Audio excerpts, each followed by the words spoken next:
বিরোধী দ্বারা যারা দলে রয়েছেন, তৃণমূল মিথ্যে কথা বলে, বাবার নাম জিজ্ঞেস করলে মায়ের নাম বলে, আমি তাদের কথা বলতে পারছি না, সেই দায়িত্ব আমি নেব না। কিন্তু পশ্চিমবঙ্গের যে কোনো সুস্থ মানুষ যারা মানুষ মারে না, লুট করে না, তিনি যে কোনো রাজনৈতিক দলের হতে পারেন, পেশার হতে পারেন, তারা প্রত্যেকেই বলছেন যে ওনাকে নিয়ে বলার আমাদের অতিরিক্ত করে কিছু নেই। সমীরবাবু অত্যন্ত সজ্জন মানুষ, আর পশ্চিমবঙ্গ কিন্তু এই ধারাবাহিকতাটাই চায়। কড়া ভাষাতে তৃণমূলকে জবাব আমাদের কর্মীরা দিয়ে দেবেন, বাকি পথ নির্দেশক সমীরবাবু প্রেসিডেন্ট হিসেবে আমাদের করবেন। আর আমাদের কেন্দ্রীয় নির্দেশে যেভাবে 26-এ ভোটের অভিমুখে আমরা এগোচ্ছি, সেই জায়গাতে মানুষের যা সমর্থন আমাদের দিকে এসেছে, যা অন্যায় মানুষের ওপরে, মায়েদের, বোনেদের, নারী পুরুষের ওপরে লাগাতার তৃণমূল ঘটেছে, পশ্চিমবঙ্গের কোনো সুস্থ স্বাভাবিক মানুষ, তার বাবা যদি তৃণমূলের কোনো নেতামন্ত্রীও হয়, সে তার বাবাকেও ভোট দেবে না, এইটা স্পষ্ট। ফিরহাদ হাকিম বলছেন যে যতই আজকে রাজ্য সভাপতি নির্বাচন হোক না কেন, তারা পার্টি করুক, খাওয়া দাওয়া করুক, নিজেদের মধ্যে আনন্দ করুক, কিন্তু কোনোভাবে যে তৃণমূলকে সরানো যাবে না, তৃণমূলের ভিত্তি এতটাই মজবুত, সেটা তাদের জেনে নেওয়া উচিত। ফিরহাদ হাকিমের যে মানসিক দুরবস্থা, যন্ত্রণায় থাকা, অভিষেক ব্যানার্জি না আমি, না কল্যাণ, না মদন, এই নিয়ে তাদের যে ঘুম হয় না, তো ফলত ডেফিনেটলি যে ধরনের কথাবার্তা তার মুখ থেকে আসছে, তিনি যেহেতু যে যাই কাজ করুক বা প্রচুর ভুলভাল কথা বলেন দাওয়াতে ইসলাম দিক, আমি বলবো যে তারা নিজেদের হতাশা লুকাবার চেষ্টা করবার জন্য এই ধরনের কথা বলছেন। এইটুকুই বলবো যে শ্রদ্ধেয় ববি হাকিম বাবু, সাবধানে থাকুন, সতর্ক থাকুন, কারণ আপনাদের দলের মধ্যে নেতারা নিজেদের চেয়ার টানাটানি এবং খুন করা, লুট করা শুরু করে দিয়েছে। আপনার প্রতি শুভেচ্ছা রইল, আপনার সুস্থ শরীর, সুস্থ মন কামনা করি। বিজেপির দিকে তাকাবেন না, আপনার চেয়ার ধরে সেই সুযোগে তৃণমূলের কেউ টেনে নিয়ে চলে যাবে। কসবা গণধর্ষণ কাণ্ডের পরে হাইকোর্টের তরফ থেকে উচ্চশিক্ষা পর্ষদকে নির্দেশ দেওয়া হয়েছে যে সমস্ত যে ইউনিয়ন রুমগুলো বিভিন্ন কলেজে, সেগুলো বন্ধ রাখতে হবে। কিভাবে দেখছেন বিষয়টা?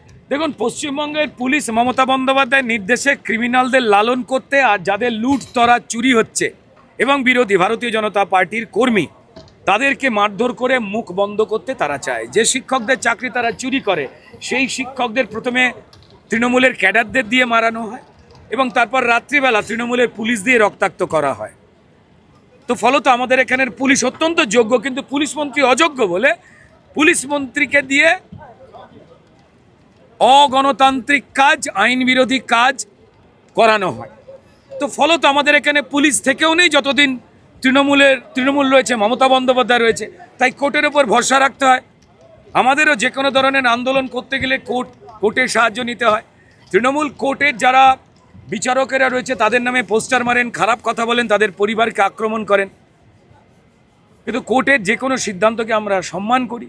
তো ফলত এন্ড অফ দ্য ডে এই রাজ্যে যে আইনের শাসন নেই, আইনটাই বলবৎ করেন না মুখ্যমন্ত্রী, যিনি পুলিশ মন্ত্রী, তিনি জাস্টিস চাই মিছিলে হেঁটে বুঝিয়ে দেন। জাস্টিস দেওয়ার তার ইচ্ছা এবং ক্ষমতা দুটোকেই তিনি পুকুরের জলে ফেলে দিয়েছেন।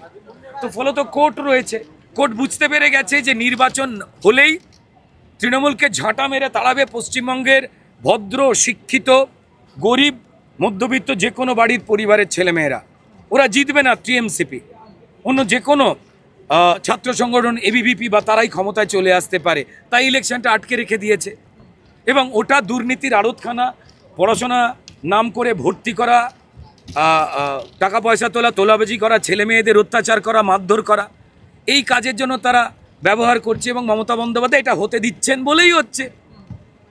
তো ফলত সেটাকে বন্ধ করে দিল একে একে। আমার মনে হয় যে তৃণমূলের পার্টি অফিস এইভাবেই বন্ধ হবে। অভিযুক্ত মনোজিতের আইনজীবী তিনি ভরা এজলাসে দাঁড়িয়ে বলছেন যে কোনো গণধর্ষণ হয়নি, কারণ মনোজিতের গলায় একটি লাভ বাইটের দাগ আছে। এটা তৃণমূল পার্টি অফিসে জিজ্ঞেস করলেই বলতে হবে কারা মনোজিতের ঘাড়ে এটা করে দিয়ে এসছেন। এই যে লাভ বাইটের যে উদাহরণটা দেওয়া হচ্ছে বারবার, এই উদাহরণটা তৃণমূলের জন্য লোকসান বাইট, এটা জেনে রেখে দেবেন। আপনাকে উত্তর আমি দেব না। আমি বললাম যে এই লাভ বাইট বলে যে বিতর্কটা তুলছে, আমি জানি না এই লয়ারকে, তার বাড়িতে নিশ্চয়ই মা, বোন, দাদা, জেঠু, কাকু বোধহয় কেউ নেই। দেখুন, আইনজীবীর দায়িত্বই হচ্ছে, এটা তো ওই সারিয়া আইন নয়, একজন টুপি পরে দাঁড়িয়ে নিয়ে বসে পড়লো, স্যার তানসে জুদাকারও বলে দিল সারিয়া আইন মেন, এরম তো নয়। ডেফিনেটলি যারা অপরাধ করেন বা অপরাধী বা অভিযুক্ত, তাদের এগেনস্টে লয়ার দেওয়াই যায়। কিন্তু এই ক্ষেত্রে যেভাবে লাভ বাইটের তত্ত্ব তুলে নিগৃহীতা মহিলার অপমান এবং সমগ্র মহিলাদের অপমান। মমতা বন্দ্যোপাধ্যায়ের বোধহয় সেগুলো নেই, তার গায়ে লাগে না বলেই চুপ করে রয়েছেন। তো যাই হোক, যে ঘটনা ঘটিয়েছেন আমার অত্যন্ত নিন্দাজনক যুক্তি একটা খাড়া করেছেন একজন ক্রিমিনাল মাইন্ডেড ছেলেকে বাঁচাতে, যে কদিন আগেরই তার ভিডিও বেরিয়ে গেছে যে কলেজে দাদাগিরির বিরুদ্ধে যে ছেলেরা আন্দোলন করেছিল তাদেরকে রাস্তায় ফেটাতে ফেটাতে বলছে খিস্তিগুলো বলতে পারবো না, যা অনুব্রত মণ্ডল বা মমতা বন্দ্যোপাধ্যায়ের অনুপ্রেরণা সে শিখেছে। মারতে মারতে বলছে উই আর প্রফেশনাল ক্রিমিনাল বলে। তো ফলত এটা নিয়ে কি বলার আছে? আমি বলছি তৃণমূল যে লাভ বাইটের তত্ত্ব তুলছে এটা নিশ্চয়ই মদন মিত্র, কল্যাণ ব্যানার্জি তাদের পরামর্শেই এই সমস্তগুলো হচ্ছে বলে বুঝতে পারি। ওরা লাভের প্রতি প্রচণ্ড রকম লাভান্বিত হতে চান, কিন্তু আসলে এই ধরনের লাভ করতে গিয়ে ওদের নিজেদের মধ্যেই লোকসান হয়। আর ওই বাইটকার, আবার বলছি, তৃণমূলের পার্টি অফিসে গিয়ে জিজ্ঞেস করুন, তারা বলে দিতে পারবেন। যে বোনটিকে ছোট করার চেষ্টা করছে এরা, তারা নিজের পরিবারে ঘৃণিত হবে। শুধু এই লয়ার নয়, শুধু এই তৃণমূলের নেতা মন্ত্রীরা নয়। দাদা, শেষ একটা প্রশ্ন, উল্লাস ভূমিতে পরিণত হয়েছে এই পশ্চিমবঙ্গ, একসময় কোনো এক তৃণমূল নেতা বলেছিল, সেই প্রসঙ্গই এখন উঠে আসছে। সত্যি কি পশ্চিমবঙ্গ এখন ধর্ষকদের উল্লাস ভূমিতে পরিণত হয়েছে? দেখুন, মিডিয়া বিষয়গুলো খুব ভালো করে জানবার পরেও যখন খুব সরল মনে আপনারা জিজ্ঞেস করেন, আপনাদের প্রতি আমার অবেলায় প্রেম বেড়ে যায়। এমনি ভালোবাসাই আছে, আমিও সংবাদ মাধ্যমের সঙ্গে যুক্ত ছিলাম বলে। কিন্তু একজন শিশু যে পশ্চিমবঙ্গে ভূমিষ্ঠ হয়, আপনারা খোঁজ নিয়ে দেখে নিন নার্সিংহোমগুলোতে 10 মাস 10 নিচে আপনিও জন্মেছেন, যারা শুনছেন তারা জন্মেছেন, আমরাও জন্মেছি। তৃণমূলের ভয়েতে বাচ্চারা 10 মাস 10 দিনে বেরোবে কিনা চিন্তা করে ভয় পেয়ে মাকে বলছে, মা, যে পশ্চিমবঙ্গ তৃণমূল করেছে হয় আমায় চুরি করে বেচে দিতে পারে, কিংবা পরিষ্কার আমার জন্য যে ডাইপারটা কিনবে বাচ্চার, বা আমার জন্য যে মুখে চুষি বা ঝুমঝুমি কিনবে, সেটাও তৃণমূল চুরি করে বেচে দিতে পারে।